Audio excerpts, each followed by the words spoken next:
ভালোবাসলে পরিবারের বিরুদ্ধে না যেতে পারলে ভালোবেসো না। ভালোবাসলে পরিবারের বিরুদ্ধেও যেতে হয়। হ্যাঁ, এটা স্বার্থপরতা নয়।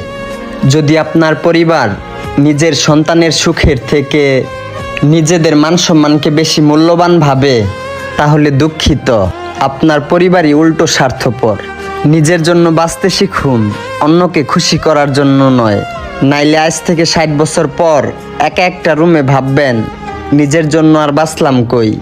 আপনার ভালোবাসা আপনার ভুল নয়। আপনার ভালোবাসার মানুষটিকে জীবনসঙ্গিনী করে নেওয়ার অধিকার আপনার আছে। যদি আপনার এই সঠিক সিদ্ধান্তের জন্য আপনার পরিবার কষ্ট পায়, তাহলে পেতে দিন। ভালোবাসলে লড়াই করতে হয়। যদি এই লড়াই করার সাহস আপনার না থাকে, তাহলে প্লিজ কোনোদিন কাউকে ভালোবাসবেন না। দয়া করে পরিবারের অজুহাত দেখিয়ে ভালোবাসার মানুষটিকে কাঁদাবেন না।